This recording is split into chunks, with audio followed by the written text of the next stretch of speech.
these large trunk line railroads, the big railroads that were going from somewhere to somewhere else and came through the Ozarks, as I mentioned, they spawned all kinds of little branch railroads.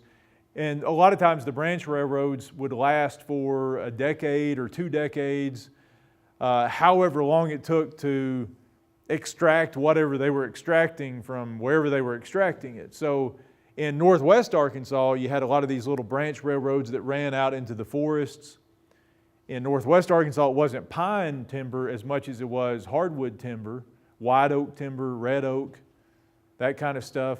And once the timber was cut out, there was no reason to have the railroads anymore, and they would usually just take up the lines. You know, they'd leave them dormant for a couple of years and then just take the line up, pull the rails and everything.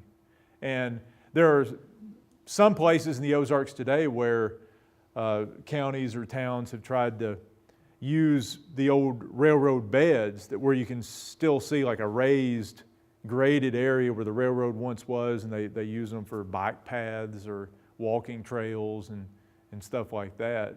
Katy Trail, and that's a bicycle thing, and That's a railroad. The Katy Trail. And so there are lots of instances like the Katy Trail and things like that. But you got these branch lines all around the Ozarks.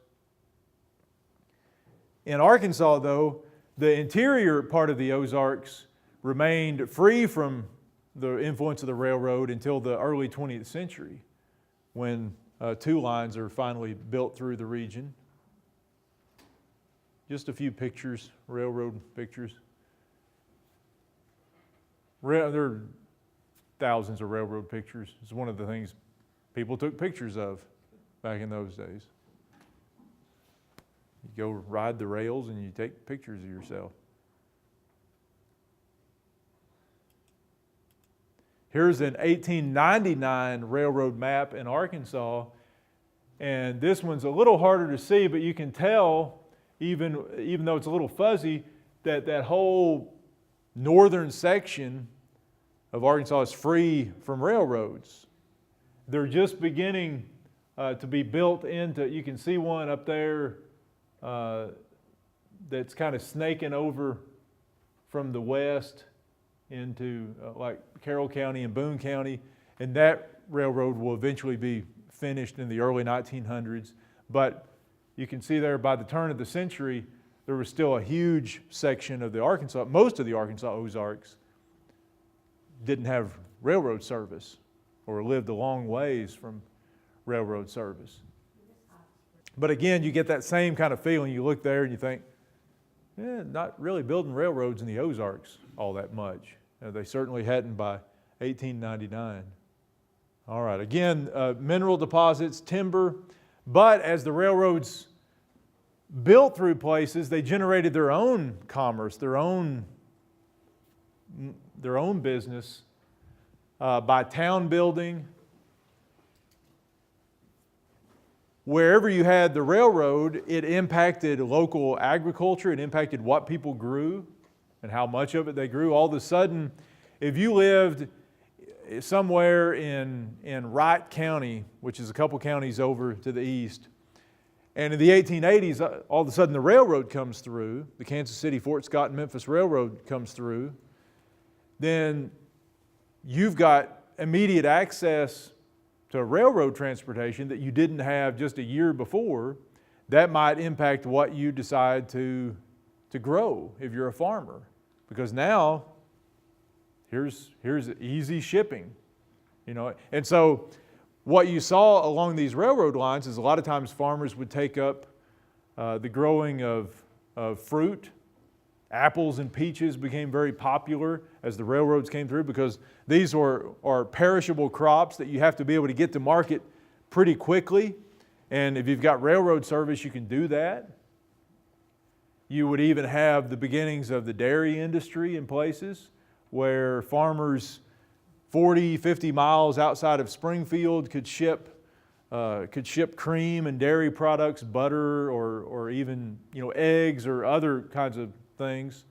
Eggs aren't dairy products, obviously, but those kinds of agricultural products You could ship those to a company in Springfield that specialized in marketing those things or processing them. So all kinds of opportunities opened up for agricultural change when the railroad came in. Opportunities opened up in all these small towns and all these little railroad towns.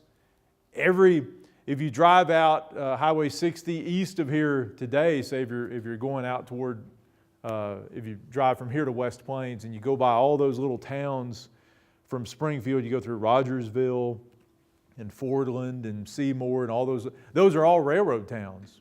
Those are all places that exist solely because the railroad was built through there, and they were little towns that popped up basically every 5 miles down the railroad. They would have a depot, they'd have a hardware store, dry goods store, a couple groceries, newspaper. You know, these were your classic American railroad small towns. Some of them became bigger than others did, and most of them today are in the process of kind of slowly drying up. Especially now that on I-44 and on US 60, as we've built bypasses and all that kind of stuff, nobody goes through these towns anymore. You know, you rarely stop in these towns. But at one time, they were booming places because of the railroad. And they attracted people from across the country to these places. You know, it's no surprise that of all the places in the Ozarks that the Wilders end up. We know we've met Laura Ingalls Wilder earlier in the semester, and her husband Almanzo, made famous by the Little House books. They end up in Mansfield, and it was on the railroad. They end up in Mansfield not long after the railroad is built through Mansfield, and you know, they didn't end up in Dora, Missouri. They ended up somewhere that they could get to, hop off the railroad, and they're there. And these railroad companies marketed land around the United States to people who often bought this land sight unseen and just showed up. Sometimes to people who were in the United States, sometimes to foreigners, people who wanted to come over and start life in America. And you had all these little colonies pop up along railroads. But in the eastern Ozarks, the town of Piedmont was a good example of a place that really, for the most part, didn't exist before the railroad came through, or was just a little crossroads village type place. And the railroad comes through the Iron Mountain in 1871. And by 1880, there are 700 people living in Piedmont, and it's got all kinds of businesses and hotels and all that kind of stuff. You think, well, 700 people, that's, there's probably 700 people in this building tonight, if not more than that. But in those days, a town of 700 people, that was pretty substantial. And if you're talking about going from a crossroads hamlet of 2 or 3 families to a town of 700 people, that's quite a bit of growth. And a lot of these people are people who came in from other places, sometimes from other states, drawn in by the railroad and the commercial possibilities that the railroad promised. How did these railroads decide where they were going to go? Did they buy the land? Were they given the land? Could they go anywhere they wanted?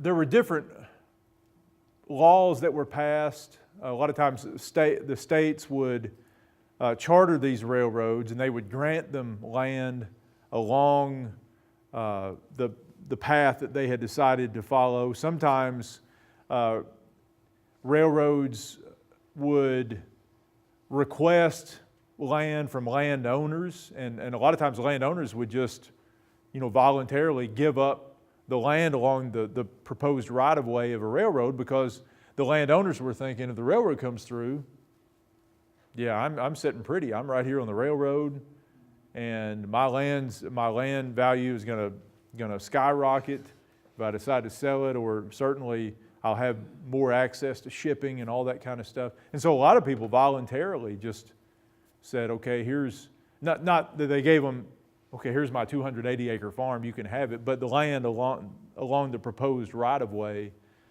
the railroad companies ended up with this land, either, by the states granting it to them, or by people giving it to them. In some cases, I'm sure they probably bought it, but usually railroad companies were able to get thousands of acres of land in other ways. And then one of the ways that they could make their money was by selling land along the railroads for these colonies or housing, what we would call, housing developments and stuff like that. Is that the way the Transcontinental Railroad was, they were given a lot of land and they would sell it off? Right. In that case, what they were doing was building a railroad across And that was the land that hadn't been sold yet. I mean, it was still in federal hands, that land was. A lot of this land where these railroads are building would have been privately owned by this time, or already would have been farmland. And so you had lots of these little railroad towns that spring up for one reason or another. Some are still around, some are not. Clearwater doesn't exist anymore. It was on the river near the railroad in the southeastern Ozarks. And as I've already mentioned, the railroad spurred farming and often changed the style of farming in certain areas, so that much of the Ozarks in the late 1800s and early 1900s becomes known for its fruit production, the land of the big red apple, that sort of reputation the Ozarks had. Northwest Arkansas, by the early 1900s, Benton County, which is where Bentonville is, and Washington County, where Fayetteville is, just produced prodigious amounts of apples, fruit, and the same was the case with a lot of southwest and south central Missouri counties. So in all of these ways, the railroad helped modernize the region agriculturally, in terms of commerce, getting even more people directly involved in the markets.